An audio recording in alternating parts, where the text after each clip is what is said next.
Hello student, I am going to teach you chemistry of class 12th. Our topic is haloalkane and haloarenes. हम लोग previous lecture में देख चुके थे कि what is haloalkane and haloarenes. एक बार फिर से हम डिस्कस कर रहे हैं शॉर्ट में कि the replacement of hydrogen atom in aliphatic और aromatic hydrocarbon by the halogens.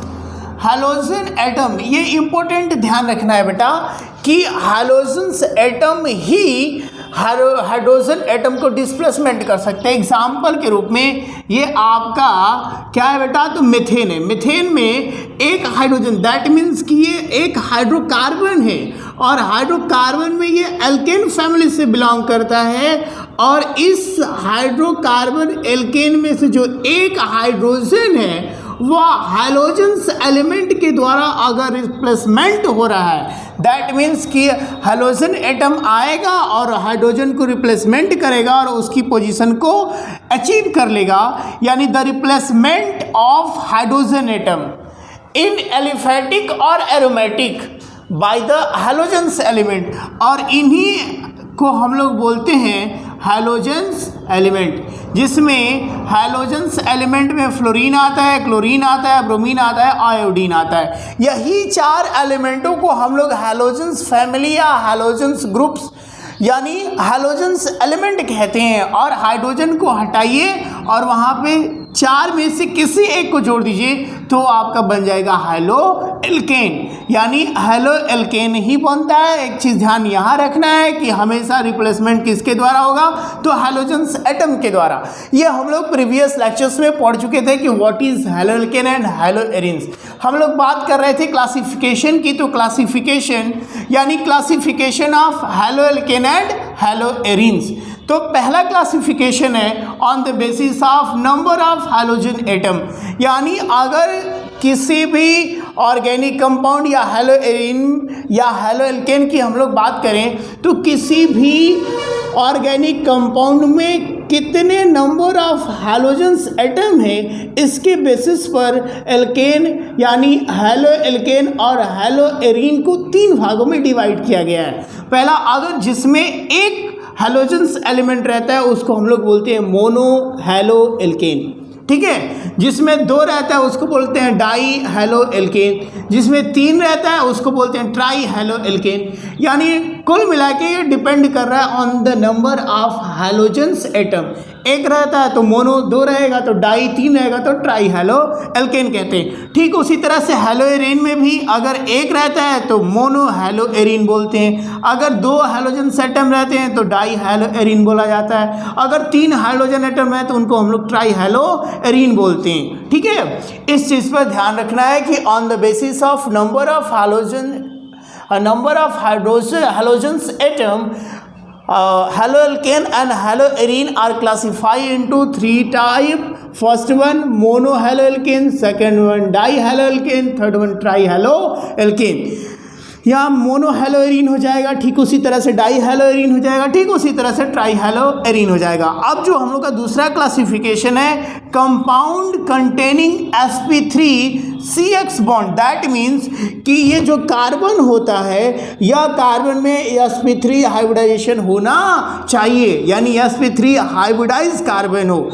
जिस कार्बन एटम से आपका हाइलोजेंस एलिमेंट जुड़ा होता है, ठीक उसी कार्बन एटम से अगर एक एल्किल ग्रुप जुड़ा है, कितना, एक एल्किल ग्रुप जुड़ा हुआ है, तो इसको हम लोग बोलते हैं प्राइमरी हाइलोएल्केन. क्या बोलते हैं बेटा, प्राइमरी हाइलोएल्केन या फर्स्ट डिग्री बोला जाता है. ठीक है, यानी वह तभी होगा जिस कार्बन से आपका हाइलोजन एलिमेंट जुड़ा है, ठीक उसी कार्बन से एल्किल ग्रुप भी जुड़ा होना चाहिए, तभी हम लोग कहेंगे कि यह प्राइमरी हाइलोएल्केन है. यानी इसको हम लोग फर्स्ट डिग्री भी बोला जाता है. ठीक उसी तरह से जिस कार्बन एटम से आपका हाइलोजेंस एलिमेंट जुड़ा हुआ है, ठीक उसी कार्बन से अगर दो एल्किल ग्रुप जुड़े हुए हैं तो वह सेकेंडरी हाइलोएल्केन कहलाता है.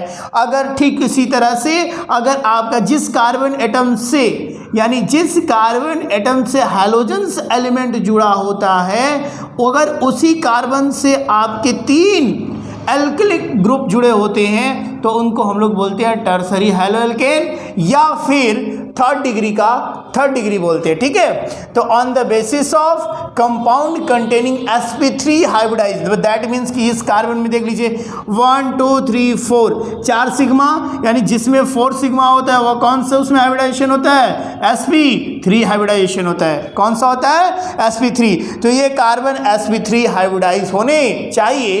तो इसके आधार पर आपके प्राइमरी, सेकेंडरी और टर्सरी हैलो एल्केन्स होते हैं, ठीक है, कन्फर्म। अगला पॉइंट है एलाइलिक हैलाइड। एलाइलिक हैलाइड में क्या होता है, these are the compound in which halogens atom is bounded to an sp3 hybridise carbon, ठीक है, carbon atom adjacent to carbon double bond. देखो बेटा, ये कह रहा है कि जिस कार्बन एटम से, थोड़ा सा इसको ओपन कर देते हैं हम, ठीक है, जिस कार्बन एटम से आपका हैलोजेंस एलिमेंट जुड़ा है, ठीक उसके अगले वाले कार्बन्स के बीच, यानी कार्बन्स के बीच में डबल बॉन्ड होना कंपलसरी है, तभी इस कार्बन को हम लोग बोलते हैं एलाइलिक कार्बन, ठीक है। तो इसमें क्या होते हैं एलाइलिक हैलाइड। एलाइलिक हैलाइड का मतलब ये होता है कि जो हैलोजेंस एटम जिस कार्बन एटम से बाउंडेड है वो sp3 हाइब्रिडाइज होना चाहिए। तो काउंट कर लीजिए, how many sigma, 1 2 3 4 sigma containing sp3 hybridization, that means कि this carbon is sp3 hybridized and the next carbon, यानी नेक्स्ट कार्बन्स के बीच में डबल बॉन्ड है, इसलिए हम लोग इसको बोलते हैं एलाइलिक हैलाइड। ठीक कंडीशन यहाँ भी है, देखिए इनके बीच में डबल बॉन्ड, ये जो कार्बन है, जिस कार्बन एटम से आपका हैलोजेंस एलिमेंट जुड़ा है, ठीक उसके अगले वाले कार्बन के बीच में क्या है, डबल बॉन्ड है, तो इसलिए इस कार्बन को हम लोग बोलते हैं एलाइलिक कार्बन और इनके हैलाइड्स को हम लोग बोलते हैं एलाइलिक हैलाइड्स, ठीक है। ठीक उसी तरह से बेंजाइलिक हैलाइड्स भी होते हैं। बेंजाइलिक हैलाइड्स क्या होता है, तो in this halide the halogen atom is bounded to the sp3 hybridised carbon atom and next aromatic ring. देखो बेटा, जहां हम लोग पढ़ रहे थे कि इस कार्बन के बाद, यानी जिससे हैलोजेंस एलिमेंट जुड़ा है उससे अगले वाले कार्बन और कार्बन के बीच में क्या होना चाहिए, डबल बॉन्ड होना चाहिए, लेकिन यहाँ जिस कार्बन एटम से हैलोजन एलिमेंट जुड़ा है, ठीक उसके अगले वाले कार्बन से आपकी एक एरोमेटिक रिंग जुड़ी होनी चाहिए, तो इसको हम लोग बोलते हैं बेंजाइलिक हैलाइड। इसमें आपका प्राइमरी होता है, सेकेंडरी होता है और टर्सरी होता है। प्राइमरी दैट मीन्स कि अगर एक एल्किल यानी एलिफैटिक या एरोमेटिक हाइड्रोकार्बन जुड़े हुए हैं, जिस कार्बन एटम से आपका हैलोजेंस एलिमेंट जुड़ा हुआ है, जिस कार्बन एटम से आपका हैलोजेंस एलिमेंट जुड़ा हुआ है, ठीक उससे अगर एक एरोमेटिक या एलिफैटिक हाइड्रोकार्बन जुड़े हैं तो उसको हम लोग बोलेंगे प्राइमरी बेंजाइलिक हैलाइड। इसमें ठीक इसी तरह से यहाँ पर अगर एक एल्किल ग्रुप जुड़ गया है और एक बेंजाइलिक यानी एरोमेटिक रिंग जुड़ गया है तो ये सेकेंडरी हो गया और ये टर्सरी हो गया। तो आपका बेंजाइलिक हैलाइड भी प्राइमरी, सेकेंडरी और टर्सरी में क्लासीफाई कर सकते हैं। यानी बेंजाइलिक हैलाइड में यही होगा कि जिस कार्बन से आपका हैलोजेंस एलिमेंट जुटा है, यानी उसी कार्बन से एक एरोमेटिक रिंग जुड़ी होनी चाहिए, तब हम लोग बोलते हैं कि वो कौन सा हैलाइड है, बेंजाइलिक हैलाइड है। ठीक है, कंफर्म इतनी बातें। देखो बेटा, अगला हम लोग का पॉइंट है पॉइंट नंबर बी, यानी पॉइंट नंबर बी जो है compound containing sp3, that means कि इसके बीच में, यानी इसका कुछ स्ट्रक्चर ऐसे होगा बेटा कि जिस कार्बन एटम से आपका हैलोजेंस एटम जुड़ा हुआ है, ठीक उसी कार्बन और उसी कार्बन से एक डबल बॉन्ड भी होना चाहिए। तो इसमें आपके जो कार्बन्स हो जाएंगे 1 2 3 4 तो इसमें बॉन्ड है, लेकिन इसमें 3 सिग्मा और 1 पाई है और हाइब्रिडाइजेशन में 3 सिग्मा ही पार्टिसिपेट करते हैं, इसलिए ये जो कार्बन है आपका sp2 हाइब्रिडाइज है और ये भी कार्बन कैसा है, तो sp2 हाइब्रिडाइज होना चाहिए। तो यही ये पॉइंट है, पॉइंट बी का जो क्लासिफिकेशन है, यानी compound containing sp2 bonds, that means कि ये जो कार्बन होना चाहिए वह sp2 हाइब्रिडाइज होना चाहिए, तब हम लोग कहेंगे कि ये जो आपका क्लासिफिकेशन हम लोग करने जा रहे हैं वो किसके अकॉर्डिंग पे, तो sp2 हाइब्रिडाइज होना चाहिए। ठीक है, देखिएगा, these are the classification, these are classified into two types, these are classified into two type। First one vinylic halide, इसमें क्या होता है बेटा, विनाइलिक हैलाइड में in these halides the halogen atom is bounded to the sp2 hybridized carbon of one of the carbon atom of double bond is known as vinylic halide. देखो बेटा, यहाँ अगर हम लोग बात करें तो C डबल बॉन्ड C और इसी कार्बन से, जिस कार्बन से आपका हैलोजेंस एलिमेंट जुड़ा होता है, ठीक उसी कार्बन से आपका डबल बॉन्ड भी होना चाहिए, तो इसको हम लोग कहते हैं कि वह कौन सा हैलाइड है, तो विनाइलिक हैलाइड है। इसको हम लोग IUPAC नाम इसका हेलोएथेन होगा या इसका कॉमन नेम विनाइल हैलाइड होगा।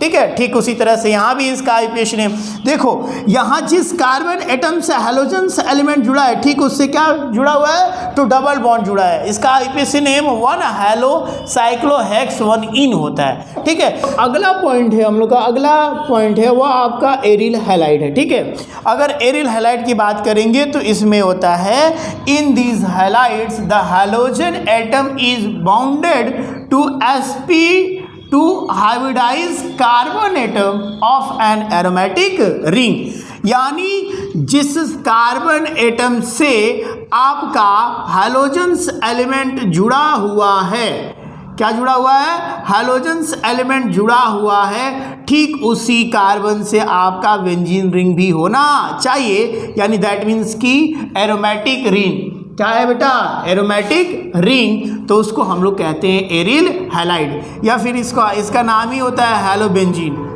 हेलोबेंजीन, क्या नाम है इसका, हेलोबेंजीन। ठीक है, अगर यहाँ पैरा हेलोटोलुइन,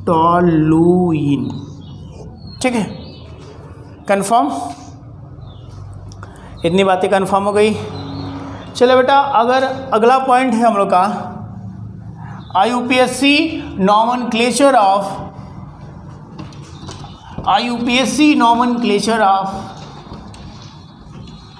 हेलोएल्केन।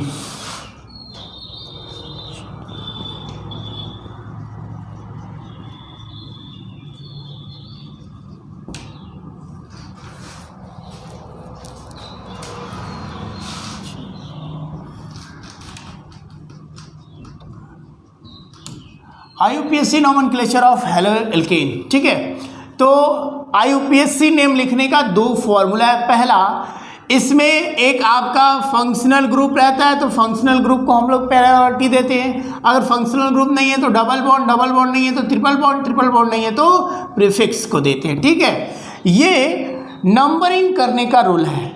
नंबरिंग करने के लिए सबसे पहले फंक्शनल ग्रुप को देखते हैं, फिर डबल बॉन्ड को देखते हैं, फिर ट्रिपल बॉन्ड को देखते हैं, फिर प्रीफिक्स को देखते हैं। जो नेमिंग करने का है, नेमिंग यानी नेम लिखने के लिए, तो उसके लिए क्या होता है बेटा, तो सबसे पहले हम लोग क्या लिखते हैं, फर्स्ट वन में प्रीफिक्स लिखा जाता है।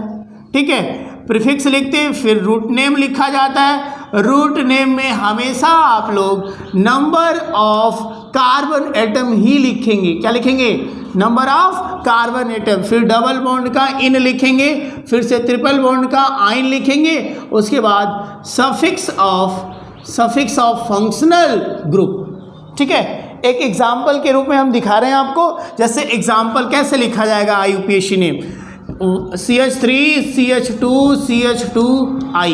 ठीक है बेटा, तो ये क्या है आपका I हैलोजेंस एलिमेंट है। ठीक है, तो इसको हम लोग प्रीफिक्स में क्या लिखते हैं, आयोडो। ठीक है, और हाउ मेनी कार्बन्स, 1 2 3, तो रूट नेम 3 का क्या होता है, प्रोप। ठीक है, और सब सिंगल है तो ANE, तो आयोडोप्रोपेन हो जाएगा। अगर इसी तरह से CH3 CH2 CH2 CH2 Cl हो जाए, या फिर CH3 यहाँ आपका Cl हो जाए, तो ये हो जाएगा आपका, नंबरिंग इधर से करेंगे, इधर से करेंगे तो 1 2 3, इधर से करेंगे तो 1 2 3 4, ठीक है। तो यहाँ हो जाएगा आपका 2 क्लोरो ब्यूटेन। क्या हो जाएगा? 2 क्लोरो ब्यूटेन, ठीक है। और भी सारे IUPAC नेम हो सकते हैं, जितना आप लोग जैसी डिफ़िकल्ट से डिफ़िकल्ट भी लिखा जा सकता है। एग्जाम्पल के रूप में कुछ ऐसा देख लीजिए, CH3CH, ठीक है। तो सबसे पहले लॉन्गेस्ट कार्बन चेन को सेलेक्ट करेंगे, ठीक है, और नंबरिंग जिधर से उधर से किया जाता है, जिधर से आपकी प्रीफिक्स नज़दीक हो, या डबल बॉन्ड या ट्रिपल बॉन्ड या फंक्शनल ग्रुप। तो किधर से करेंगे? इधर से करेंगे 1 2 3 4, तो इसका नाम हो जाएगा 2,2-डाई मेथिल। क्या हो जाएगा? 1 2 3 4, तो क्या हो जाएगा बेटा? ब्यूटेन। कन्फर्म? कोई दिक्कत? तो ये हो जाएगा। देखो बेटा, अगला पॉइंट है नेचर ऑफ बॉन्ड।